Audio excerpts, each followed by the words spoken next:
Well, good evening, everybody. Thanks very much for being here. Ellen, thank you for that very kind introduction. And it's great to be at Guildhall, and I want to thank the Common Good for making this possible. It's a terrific program. We're delighted to be part of it. I'm Mike Froman. I'm president of the Council on Foreign Relations, which is a independent, nonpartisan think tank, publisher, educational institution, and membership organization. And it's a privilege to be here with my former colleague, my friend, Hillary Rodham Clinton. Let's start, Madam Secretary, the Netflix series. Have you watched it? How realistic is it? And did Tia Leone do a good job of copying you? Yes, on every front. First, let me add my thanks to Guildhall and the Common Good and everybody here tonight for joining us. I know you've had a terrific series of events like this to commemorate the 250th anniversary of the Declaration of Independence, and I'm delighted to be here with Mike, who I did get to serve with in my prior lives, and was very much looking forward to tonight. But to get to the important issue, Madam Secretary was really good. I thought and so. I don't think I missed a single episode. There was enough drama that it reflected real life on steroids. And there was enough plot twists that it kept my attention. And there were a few times when I thought, I wish I'd done that. That would have made a lot of sense. And every international crisis got resolved in an hour. It was remarkable. So in their kitchen, usually. So let's turn to the subject of this series, 250 years. At 250 years old, how do you see the role of America in the world? How does it differ from the world that you inherited in 2009 when you were sworn in as Secretary of State? And what do you think our founders would think about the current state of affairs?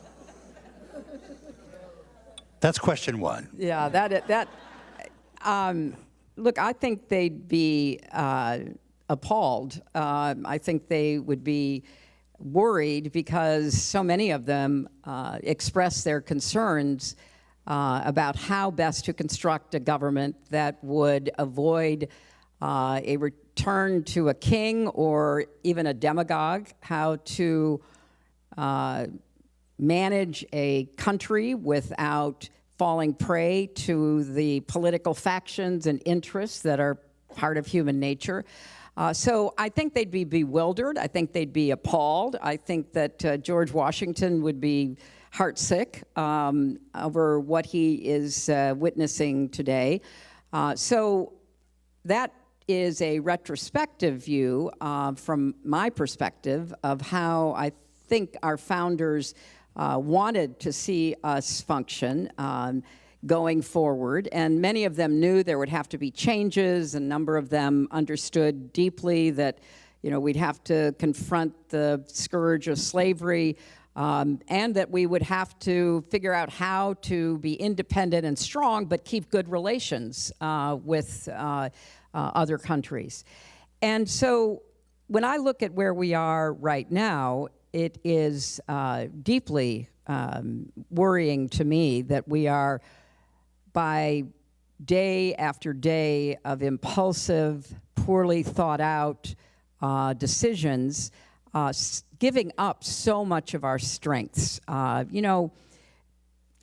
Obviously you can look at American history in segments, but if you look at American history from the post-World War II era until today, we had so many advantages, and we built a world that was aimed at cooperation through everything from trade agreements to alliances, but it was also with the understanding that the United States would have to play the major leadership role on behalf of our values, on behalf of democracy and freedom.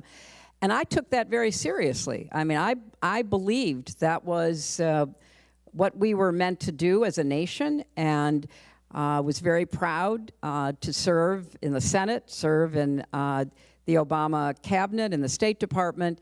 Was it easy? Was it always right? Did we make every decision that we could have or should have that was in keeping with our values? No, because we are a nation of human beings run by human beings. But there were always the checks and balances. There was always the rule of law. There were institutions that had been developed and strengthened over time.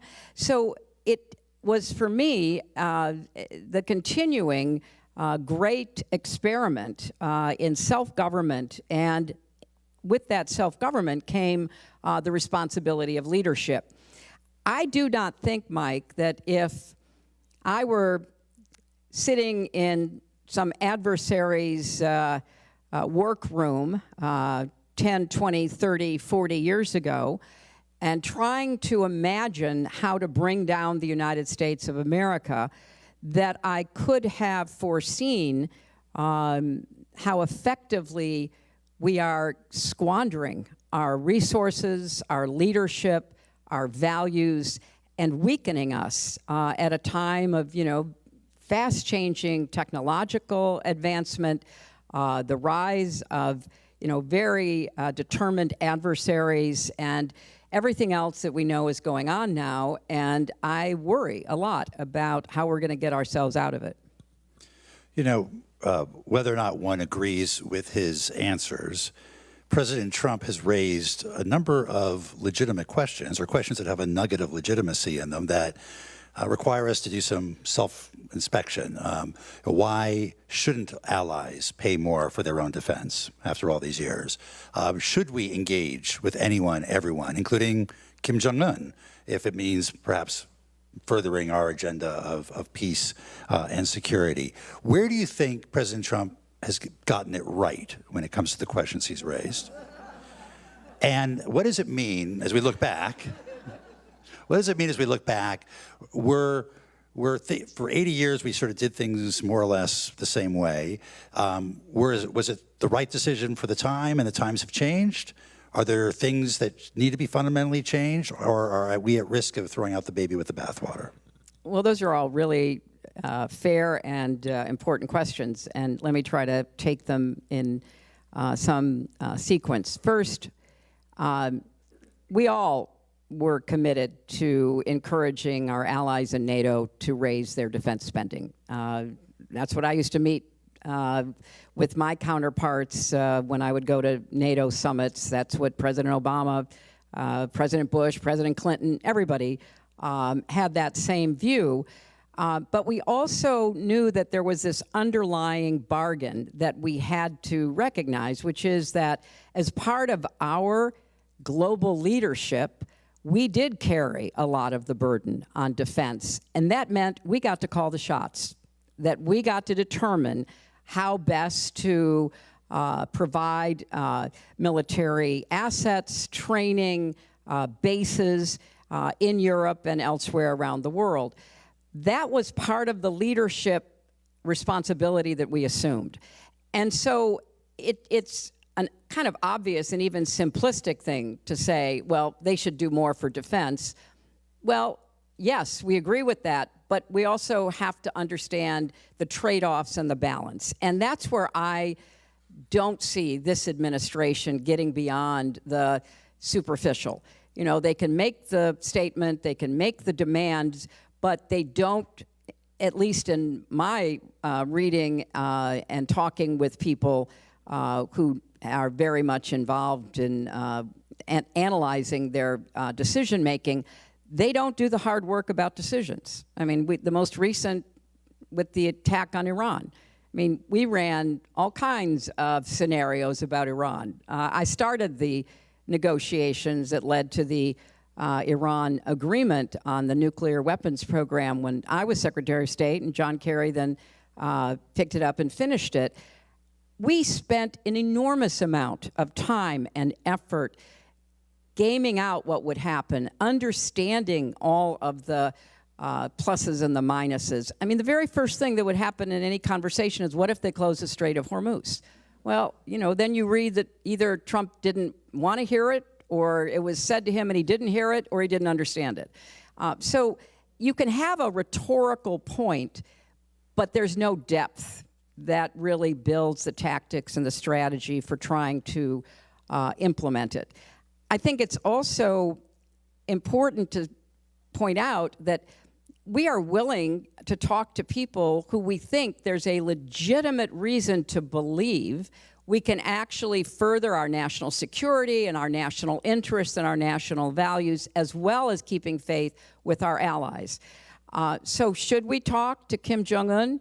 If we have done the groundwork, if we understand what we're asking, if we think we can somehow loosen the grip that both Russia and China have on him, using him as a tool against us, sending first 10,000 North Korean troops to Russia to fight in Ukraine. Now it looks like they're going to send another 40 or 50,000 troops, North Korean troops, which will make them battle hardened, which is deeply concerning if you're in South Korea or Japan.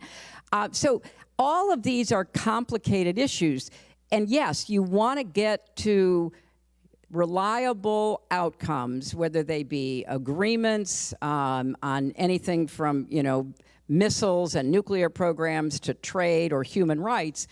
But you need to plan for that, and you need to listen to people who actually know something about what leaders think and what might be their reaction to any overtures. If you just give it away, like I love Kim Jong-un and I want to go see him again, what do you get from that? You get nothing for that. So why would you do that? Give that away. About a year or so ago, you came out with a really interesting book, Inside the Situation Room, where you got academics and practitioners together to talk through how does it really work. So take us inside the Situation Room today, given where we are today. What options would you be arguing for with regard to the Iran situation? And what options would you be fighting like hell to move off the table?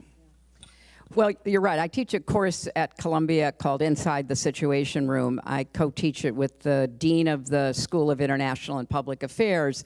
And it is a course that looks at crisis decision-making to try to understand how leaders make the decisions they do. What are the various factors that go into their calculation? And it's everything from behavioral economics and psychology to the biases that we all have, to the news that you get that you either believe or don't believe, and all of the factors that affect a decision maker's approach to a crisis. So in that book and in our class, and obviously based on my experience, the first thing, let's skip over all of the tactical and strategic mistakes that were made. But we will be teaching about them because, for example, we teach about intelligence failures and successes. So it was pretty amazing that there was intelligence to target the Ayatollah and the leaders of the clerical and the military and the political branches of the Iranian government.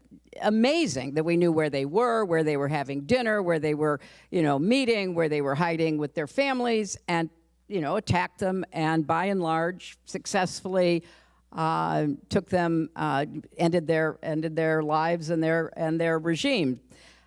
However, it did not collapse the Iranian regime. It did not have the promised effect that I think was promised to Trump and his major advisors. And why not? Well, if you know anything about Iranian history, and if you know anything about how the Iranian military, the Iranian Quds, the IRGC and the Quds Force inside of it operate, they run the country. The clerics are, they're figureheads. They issue fatwas. They, hold huge rallies. But if you want to know who runs the country because you want to know who runs the economy, it's the military. Were they ever going to quit just because the leaders? These are people who had just killed 40,000 Iranians a couple of months before in order to stay in power. And they also fought a war against Iraq that went on for 10 years, and the end of which they were sending 10 and 11-year-old boys to the front lines. So the the misconception on a strategic level has led us to where we are. And I guess, Mike, if you want to figure out how Trump could get out of this, I think the key to it is probably China and India. Because if you look at who buys the most oil and gas from Iran, it's China and India. You know, Japan and South Korea and others, but the two biggest consumers, and China far ahead of that. They've been, you know, banking a lot of fossil fuel. They've got it in tankers. They've been filling, and even I heard building more reserves. But they're going to need Iran. And it does seem to me that that's where the best pressure would come, if Trump were willing to actually use diplomacy instead of bluster. So would you impose secondary sanctions on China? I would certainly tell the Chinese I was, unless the Chinese were going to help us to try to get the Iranians to open the strait and to try to go back at least to the status quo ante. And would you blockade the strait to prevent Iran from earning any oil revenue? Well, that's what we're doing now. We've got it blockaded. They are now, as I'm told, taking out a lot of their oil overland and to other ports. The Chinese have the highest interest in trying to get this resolved, and that's who I would be pressuring more than anybody else right now. Let's go to Russia and Ukraine. You famously presented the Russians with a reset button. Once upon a time, we had great hopes that we could bring Russia towards the West, that they could operate like a normal country. Clearly, years have gone by and things have become very different. Again, given where we are today, what do you think needs to happen? You've spent a lot of time with Putin over the years. What needs to happen to change Putin's attitude towards the war so that a real negotiated settlement could be reached? Well, the one thing we are not doing, which is to do more to help Ukraine. We need to do everything we can to provide some kind of air defense, and we have wasted so much of our munitions in Iran, and we of course have sent a lot to our allies in the Gulf, and they have used it to defend themselves. So we are in a difficult position because we are ourselves not adequately able to meet unforeseen dangers, or if, you know, China were to move against Taiwan, we would be, even if we were so inclined, and it's not clear what Trump would do, we would be in a difficult position to try to help defend Taiwan. So we have gotten ourselves into this deep hole, but if there is any chance to do on a faster track what Trump said he wanted to do, which is to allow Ukraine to get a license to start trying to manufacture a form of a Patriot air defense system, we should be doing that. And the fastest way to try to end this war is for Trump to weigh in much more forcefully on Ukraine's side. Sadly, I don't think he will do that, Mike. I think whatever the hold that Putin has on him, whether it's the admiration he has for dictators, that he wants to be a leader like Putin, or the money that he's making from all these side deals, which very clearly there is a path back to Moscow with a number of these business opportunities that he and his family have taken advantage of, or they have something on him, what the Russians call compromat, or it's a combination of all of that. He cannot bring himself to criticize Putin or to really take any lasting position of strength against Putin.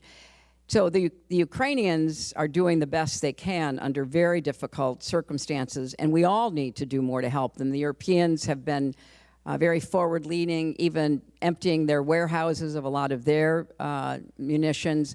But it's going to be a very terrible winter for the Ukrainians because we are not doing enough to help them. And I was glad Andy Burnham, the new Prime Minister of the UK, was there saying that they're going to work with the Ukrainians on some more medium range, maybe even longer range missiles. And, you know, we just all have to do much more to help the Ukrainians. The best way to bring Putin to any negotiating table, to get any kind of acceptable peace agreement is to defend the Ukrainians and give them everything they need to do that for themselves. We're going to ask everybody to start writing their questions on the pieces of paper that some of you have here. In about 20 minutes, we'll start taking questions from the audience. So, and pass them to the edge of your rows. But to go back to Russia for a second, are you concerned at all that as Ukraine becomes more adept at long-range attacks into Russia, to oil infrastructure, other targets, that Putin, with his back against the wall, might escalate and use nuclear weapons? Not at this moment. I'm not. Look, you can always, look at Putin and try to understand what his ultimate, game is, because what he cares about is staying in power, staying alive, and promoting what he considers to be Russia's rightful position in the pantheon of great nations. So do I think he might go that far? I think you always have to keep it in the back of your mind, but I don't think we're there yet. Because I do think he knows that if the United States under Trump doesn't weigh in significantly, it remains a war of attrition. So he not only doesn't care how many Russians he sends to the front lines to die or be injured, he's now going to have fresh forces from North Korea. He's recruiting under very fraudulent circumstances in Africa, sending off, young men from Kenya and Tanzania and other places who think they're going for jobs in Russia, and they're literally given a weapon and put on the front line. So he doesn't care how many people die on his watch, and he's going to continue to just keep hammering as hard as he can, with civilian targets being his, primary strategic goal, which is to try to, at some point, break the will of the Ukrainian people. I don't think he can do that, but that's why if we push back in a more effective way, we might be able to force him to come up with some kind of peace deal. Earlier this month, you published a piece in the Financial Times that, I don't remember the exact title, but it was basically saying President Trump's Gaza plan may not be ideal, but it's what we've got and we should work with it. What brought you to say something so positive about one of President Trump's policies, and what was the reaction to the FT article? Well, a couple of things did. I have been very much involved in a kind of track 2 effort for the last 3 years now with Israelis, Palestinians, Arabs, Europeans, Americans, to try to figure out how we're going to get ourselves in a position to, not only the ceasefire and end the conflict, but, ensure Israel's security, ensure, a decent life for the Palestinians, create a vision of a future that might keep some kind of peace and prevent war from breaking out again. So I've been very much focused on that, and I know a number of the people who've been working on the Board of Peace and trying to implement this 20-point plan. And my point in writing it, and I put it in the Financial Times because I really was aiming it more at Europeans and Arabs than Americans at this juncture, is that if you really care about what's going to happen in Israel and to the Palestinians, then there isn't any other option than this 20-point plan. Nobody else has a chance of coming up with anything that might possibly disarm Hamas, create a civilian authority within Gaza, provide the kind of options that could lead the Palestinians to, re-engage in a productive way. And so when I wrote that, I meant for it to push the Europeans and the Arabs to do more to disarm Hamas, because unless we get Hamas disarmed, none of this is going to mean anything. So yeah, I got a lot of interesting response. I heard from Arabs, I heard from Europeans, but the funniest thing that happened is when Prime Minister Netanyahu rejected the deal that had been in negotiations for months to try to disarm Hamas. And Hamas had agreed to it, at least on paper. Trump was very upset that Netanyahu had said he wasn't going to accept the disarmament plan. And then Trump, not only expressed his feelings about Netanyahu's position, but Trump then on his, tweeting or his social, media that he does. Yeah, what's it called? Truth. So yeah, what a oxymoron. So he posts, or somebody working for him posts. Well, even Hillary Clinton thinks it's a good deal. And so in my article in the Financial Times, I had said, look, I'm an implacable opponent of Donald Trump, but I do think this is the only path forward, and we should hope that we can make it work. And I still believe that. And, maybe the disarming of Hamas is on hold until after the Israeli election. But if you don't disarm Hamas, and disarmament doesn't happen just at one time and it's over. The disarmament I'm most familiar with is what it took to disarm the IRA in Northern Ireland. And you had an agreement. Everybody signed off on the agreement. The IRA agreed to disarm. It took 10 years to find every cache of weapons, to prevent every rogue member of the IRA from trying to go back and buy more weapons. It took 10 years, but it worked.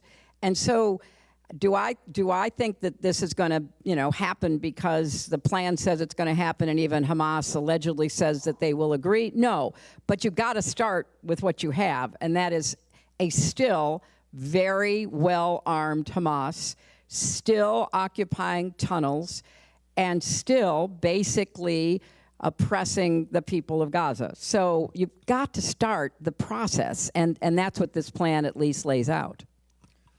Let's talk China for a moment. Over the last several decades, the approach of the United States has been to really urge China to become more open, more market-based, to get rid of a lot of their subsidies, a lot of their protectionism, to become a better citizen when it came to international economic policy. And we've now seen China's developed this huge amount of excess capacity. They're exporting it to the rest of the world. It's hurting manufacturing everywhere. Where do you see the U.S.-China relationship going? We've got a second summit coming up of the year, perhaps in about a month's time.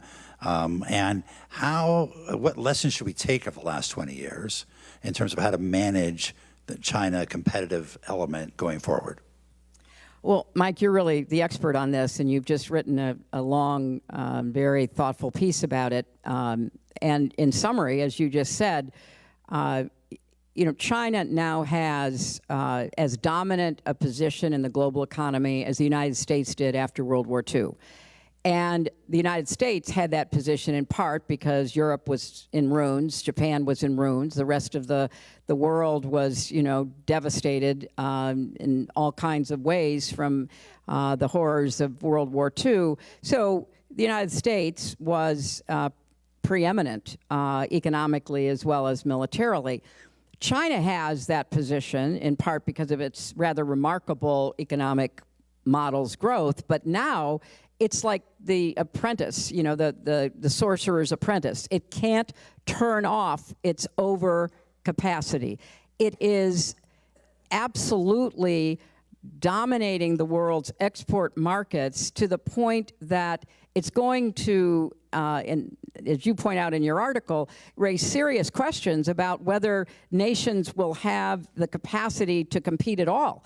I mean, the electronic vehicle and automotive sector of China is just swamping Europe. And if Europe doesn't take protectionist measures, Europe is going to lose their automobile manufacturing capacity. They are in a race for, technological superiority over us, and, we have to compete. But why is this happening? Well, part of it is, and this is what I find so fascinating, I think it betrays a fundamental level of insecurity by the Chinese government, including President Xi. because it happens in large measure because they will not stimulate domestic demand. They will not create social programs that are necessary for keeping the fast-aging population of China from being impoverished because they won't have pensions or Social Security or, guaranteed health care. So there's no social spending by the government equivalent to what the need is, and there's no commitment to stimulating consumer demand among the population. They only know how to keep generating more output in order to export. That is their, model, and they are wedded to it. So we have our own problems in the United States, as you know, but they have a big problem as well. But their big problem can cause big problems for the rest of us. So right now, I think what we need is, very steady, sober leadership, which we don't have from the top in our government. There are people, I'm sure, within agencies and in decision-making positions who understand this. You need to engage with the Chinese in a very patient and consistent manner if you're going to move them, and if you're going to make an argument about why they should adjust their economic model for their own good as well as the good of the rest of the world. We're not making that argument, and it would require the equivalent, and there are a bunch of things. We should be doing, global, international efforts on how to govern AI, how to deal with oversupply and therefore over-exporting out of China, and how countries can better manage that and defend against it. There are a lot of things that we should be putting on the international agenda, but that's not how Trump thinks. That's not how he works. So I don't know what we're going to see come out of this second summit that is going to be useful for us and that's going to send the right signal to the Chinese. I'd love to hear you say something about that, because you've thought about it for years. I'm sure everybody came here to hear my views on the matter, so I think give a minute or two, Mike. Come on. No, look, I agree completely with you, and it is in fact that they have a model that's very hard for them to stop or get off of, and yet they're growing so large and growing so fast that at some point they're going to run out of customers, and other countries are going to close their markets, as the U.S. is doing, and that may create a need for them to fundamentally change their policies, and that will have effect on the rest of the global economy too. That's right. It could be messy. Right. China is one of the few areas where there seems to be something as close to a bipartisan consensus as anywhere in foreign policy. Where else? What else is the bipartisan consensus going forward?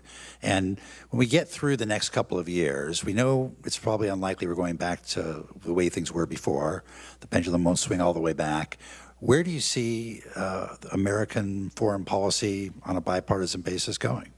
Well, Mike, I do think that there's actually more bipartisan agreement on some of these thorny issues than we perhaps see because Trump squashes it. I think there still is in the Congress bipartisan support for Ukraine. I think if the Congress, and I fault the Republicans who know better and understand what's at stake, if the Congress, after this midterm election, can reassert its authority over foreign policy and over appropriations, there is a lot that I think would end up being bipartisan. And, supplying Ukraine, continuing to support the NATO alliance, looking for new ways of cooperating. When Trump attacks our alliances and when he attacks, NATO, I ask myself, well, why then did Finland and Sweden join? If it's such a loser of an alliance, two countries that are right in the path of Russian aggression decided they were going to join NATO and brought a lot of assets, military assets, intelligence assets into NATO. So I think there's a lot of bipartisan understanding that is not being acted on because, Trump doesn't want to hear it. And it is a very difficult position for these Republicans, I guess, to take. I think you'll see a lot of bipartisan effort to try to save the Defense Department from Hegseth, who is hollowing out the officer corps, is, sending exactly the wrong messages about what our strengths are and should be. I think you'll also see a lot of bipartisan support for a thoughtful, smart, deliberative policy toward China. You will certainly see bipartisan support for South Korea and for Japan, which is taking action to actually increase its own defense spending and to be able to do more to fend off Chinese aggression. So, I mean, you can go down the line. You will certainly see bipartisan support for a new, reformed development agenda. How are we going to do development? When I became secretary, I said we had the 3 Ds of national security: defense, diplomacy, and development. And we're using the first one, defense, not very smartly, and we have abandoned diplomacy and development as very strong, important tools for American security. So I think there's a lot of bipartisan support. I can't imagine that even in the Republican cloakroom in the Senate, there's much enthusiasm for going to into a trade war with Canada. You look across our border with Canada. I was looking at the percentages of trade. 40% of Ohio's exports go to Canada. Something like 60% of Michigan's exports go to Canada. I can't imagine that the Republicans in those states, or literally anywhere in the country, are enthusiastic about this nonsense that Trump is promoting, and probably secretly cheering Mark Carney for standing up to him and doing what he's now doing on behalf of his country, but really on behalf of the international mentality toward Trump. So I think there's a lot of potential bipartisanship. Let me ask one last question before we open it up to the audience, and one that I hope will end on a positive note. If we look back over, that was positive. That was positive. I think that was.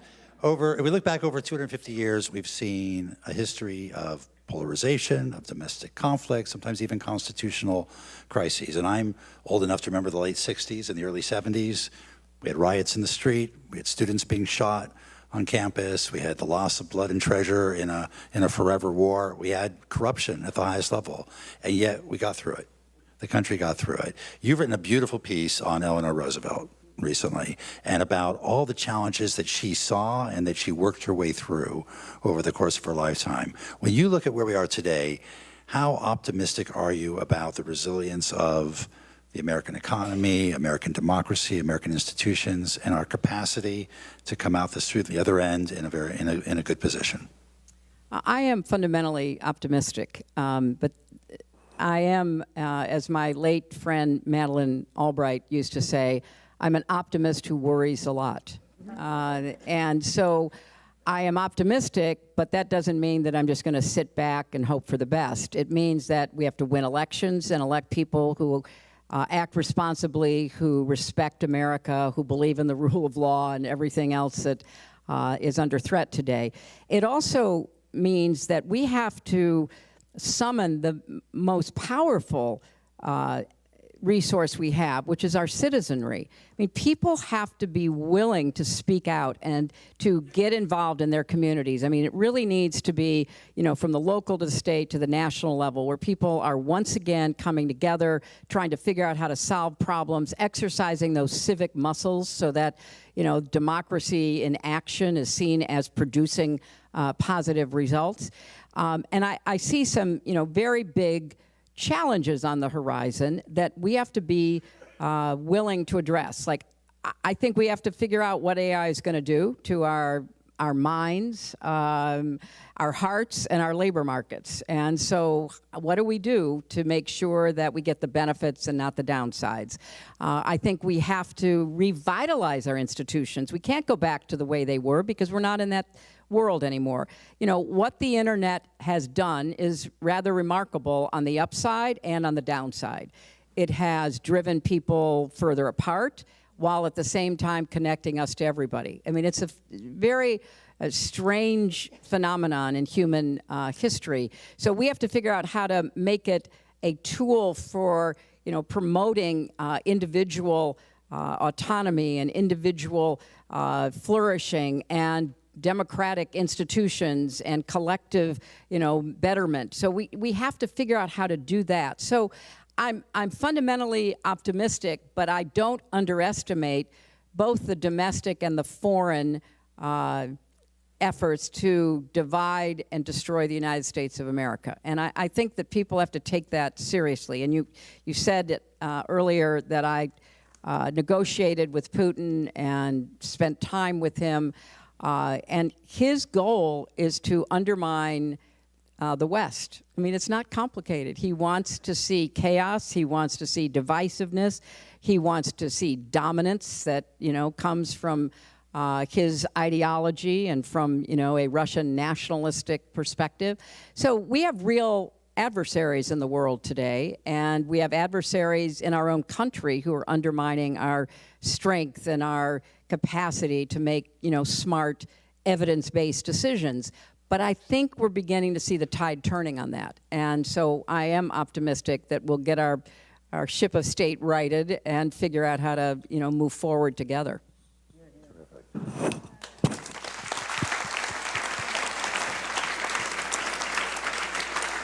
Let me take some of the audience questions, and I may try and combine a couple here as we go through this.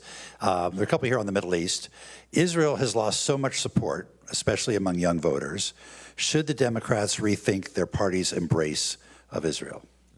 Look, I think that's a fair statement of where we are. It's generational as much as anything. The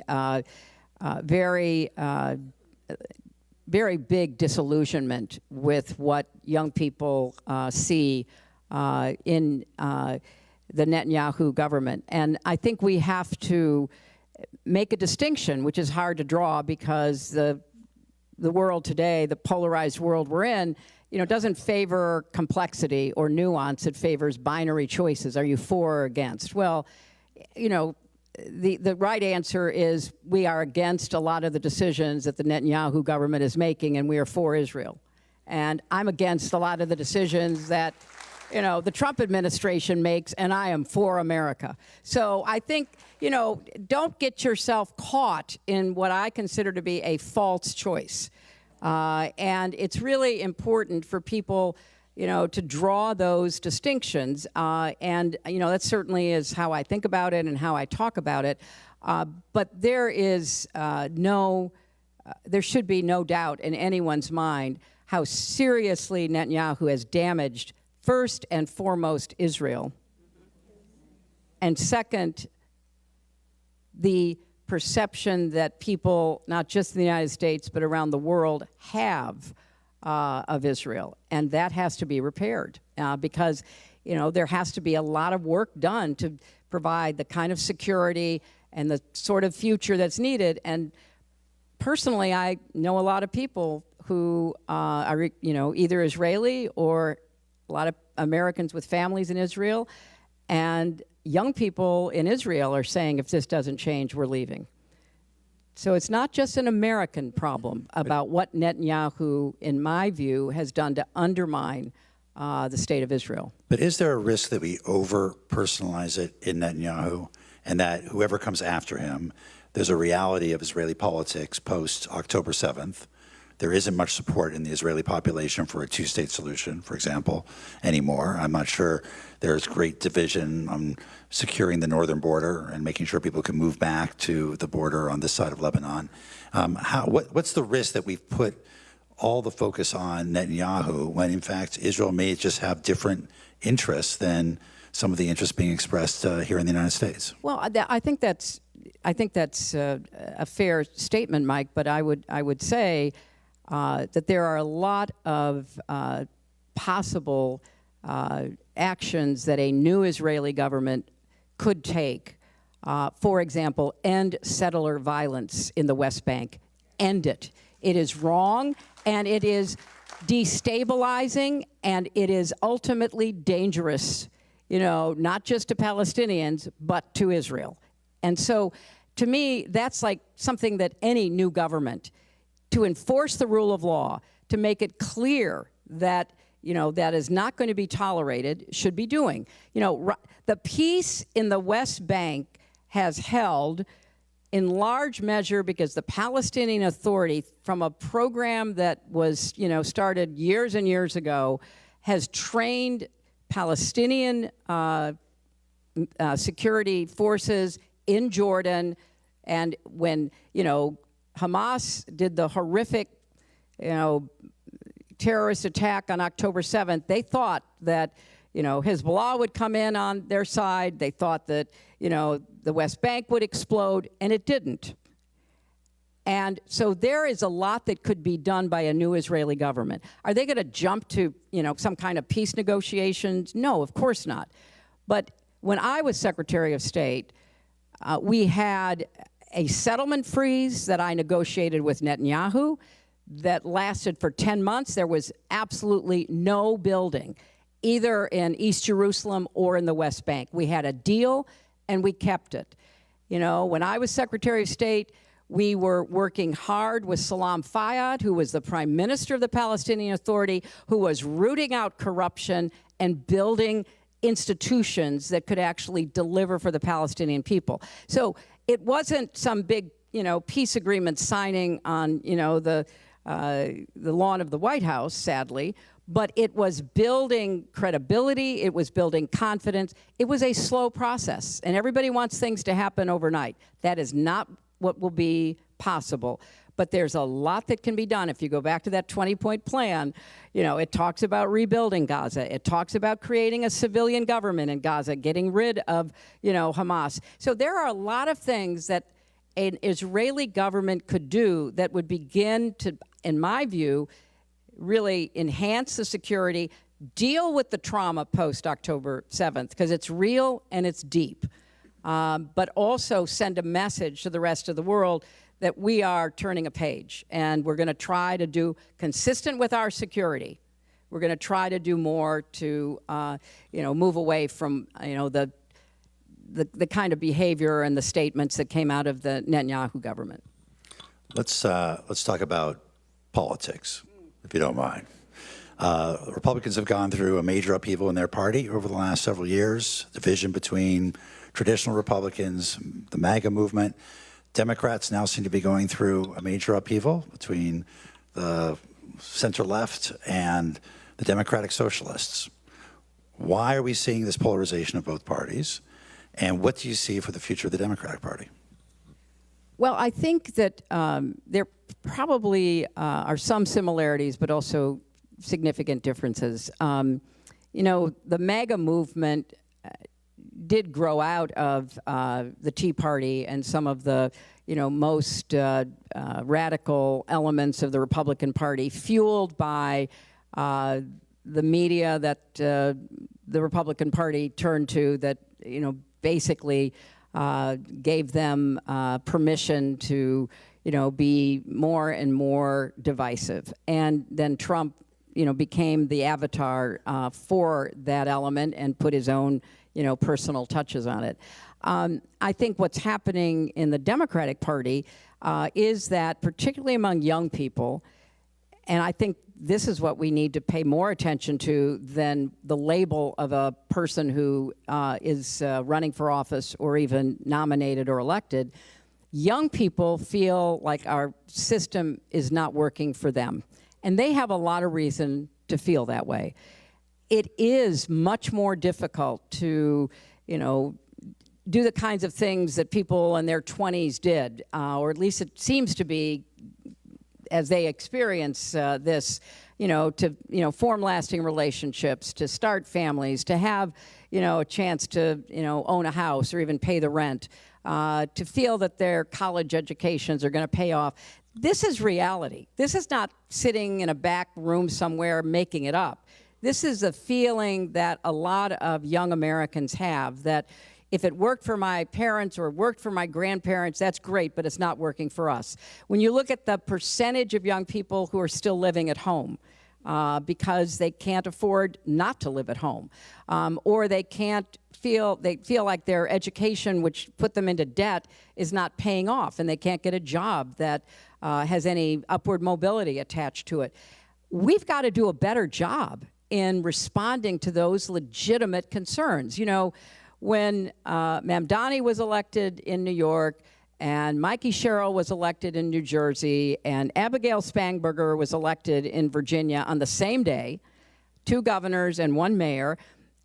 They were all, even though they came from, you would say, different parts of the political spectrum, they were all basically saying the same thing.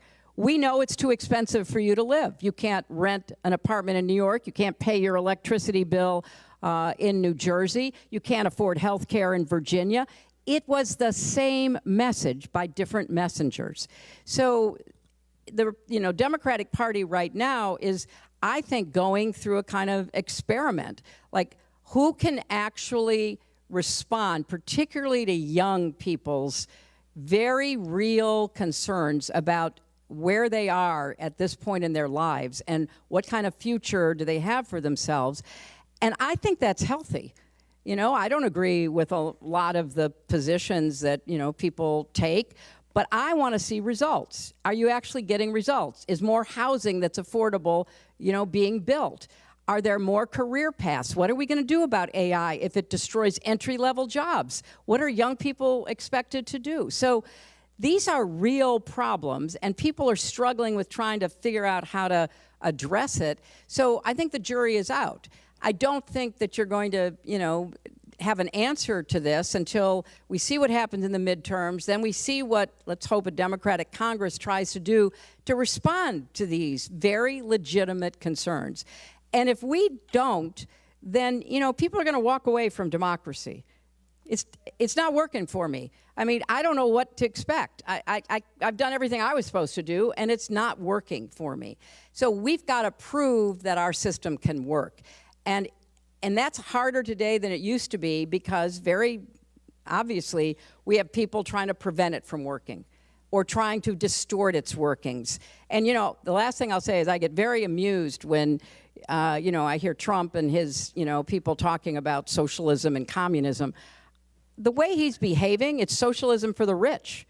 I mean, it is the most ridiculous administration when it comes to doing everything possible to avoid risks and loss for people who are already doing well, and to use the power of the government to benefit himself and his cronies and his allies, and then to have the United States government taking stakes in businesses. And remember how they yelled and screamed when Obama provided subsidies for solar, companies? Well, also, the people who are really doing well right now, they are doing well off the backs of the money we invested in research in this country. And they are doing well off of subsidies. Elon Musk could not exist as a trillionaire if he had not had such great subsidies for Tesla and for SpaceX. And so, it's a very ironic situation for us to find ourselves in when the legitimate needs, particularly of young people, are not being met, and every possible wish for anything to further, their financial advantage is being provided for well-off people. And that is a recipe for disaster.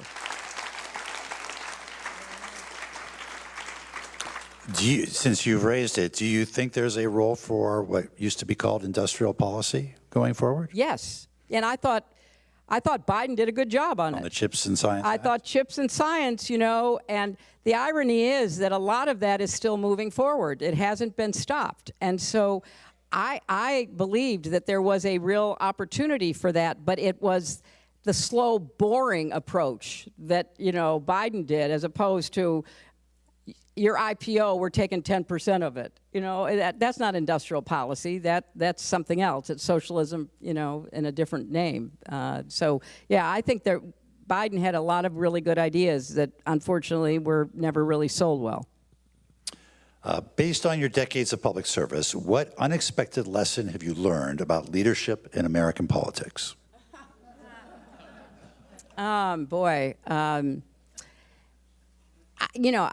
learned a lot of lessons, as you might expect. I've learned that you can't always know what's going to happen on your watch. We're getting close to the 25th terrible anniversary of 9/11, and I was a senator for 8 months when 9/11 happened. It was certainly not anything I'd ever thought about, campaigned on, arranged, my staff around responding to, and it's what I spent most of my first term dealing with here in the state. So you have to be as well prepared as you can, but you never know what's going to happen. It's just unpredictable. So that's part of it's part of life, but it's also part of leadership. Do you think, we're all focused very much on the anniversary coming up in just a couple of weeks here, do you think we've learned the right lessons from 9/11 and the war on terror and what came afterwards? I think we've learned a lot of lessons. I think, we made a lot of mistakes. And I believe, though, that one of the real, lasting memories I have is how united our country was, and how extraordinarily supportive people were all over the country for, what we went through in New York, and the heroism of the passengers on, the plane that, was brought down, and obviously what happened at the Pentagon. And I will say that is the lesson that sticks with me, that when we want to be united to work together, if we have the right kind of, sense of community and national resolve, we can do a lot of really good things. And, to this day, I am very grateful that, the Bush administration and President Bush personally supported very resolutely the money we needed to rebuild New York. And that was not a foregone conclusion at all. So we learned some positive lessons, but I think also when you make decisions in the heat of pain and suffering and anger and surprise, you often make the wrong decisions. And I think that's a lesson that, more broadly applies than just the United States post 9/11. Two last questions. First, in 1995, I think it was, when you were First Lady, you went to China for a big conference, and you famously declared human rights are women's rights and women's rights are human rights. And you've been a strong advocate for women in leadership and the advancement of women in politics. You just published an article in Foreign Affairs recently, or a magazine, about the nexus between women and democracy, effectively. How do you assess the status of women in politics today, and what steps can be taken to future-proof the capability that women bring to the table when it comes to for protecting democracy? Well, you're right. In that article, I was trying to sound an alarm because I think there's been a very significant pushback on the progress that women have made in the last, 30 years since the Beijing conference. And I think there is a virulent form of misogyny and sexism online that is going after women who are in the public eye, and that's not just women in politics or government, but women in business, women in entertainment, women in sports. And there was a very sad study that just came out talking about how young men, 20 years ago, thought women should have equal opportunity and should be it should be able to compete for whatever they thought they were qualified for. And now the numbers of young men who believe that have fallen dramatically. There was a recent op-ed, I think maybe yesterday, in the New York Times that highlighted some of the women who have been driven out of the military by Hegseth. And, women who earned it the old-fashioned way, 40 years of naval service, ending up commanding an, aircraft carrier group, becoming the first woman to head the naval services, and being fired by, Hegseth in his relentless quest for more testosterone, which, is going to have some interesting consequences. So I think that there is a backlash against women's progress, and it is being very deliberately fueled by some, manipulators online that I think we have to pay attention to, and it's being sadly exhibited in this administration, first and foremost in the Pentagon. It's sort of ironic that the only people Trump has personally fired are his 4 women appointments, you know, the Department of Homeland Security, the Justice Department, the Labor Department, and one other.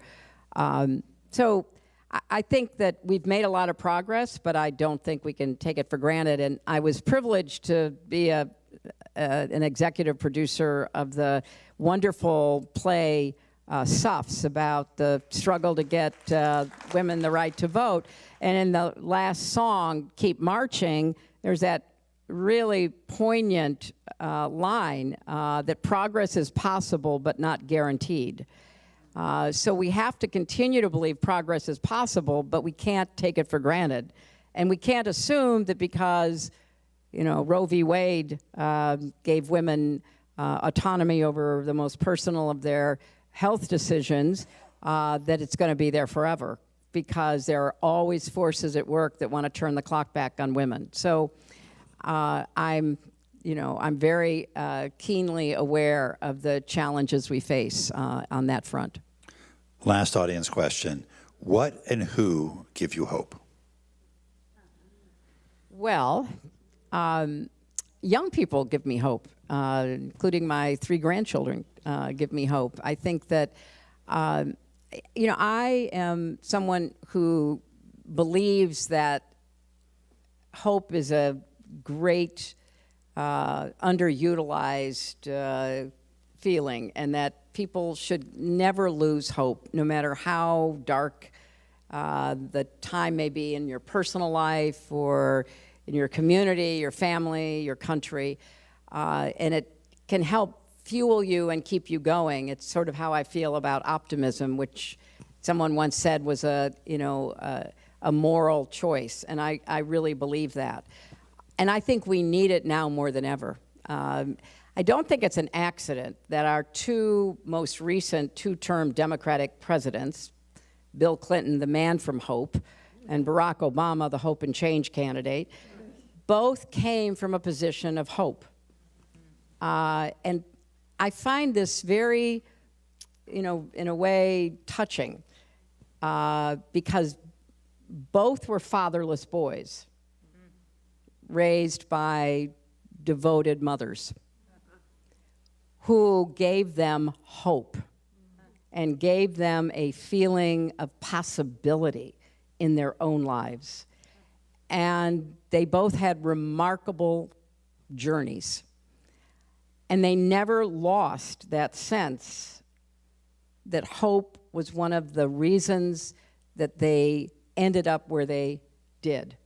And they wanted to make that available to others. So for me, it's not just a nice thing to have, it's necessary. And hope and gratitude together can really keep you going through a lot of challenge.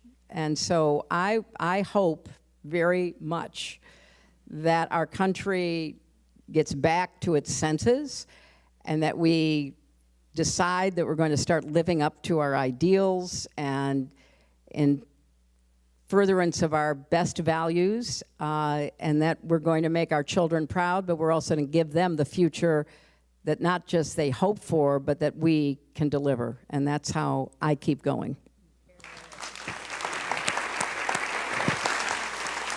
Thank you very much. Please join me in thanking Secretary Clinton for a very hopeful message. The best, absolutely the best. It's my distinct honor to close this extraordinary evening, which brought us a conversation worthy of our 250 years, and a memorable grand finale to the Hamptons Institute Summer Series. So thank you so much, Michael Froman. Thank you so much, Secretary Clinton. And thank you all for coming tonight and for our series. Just remember to come back next year. Thank you.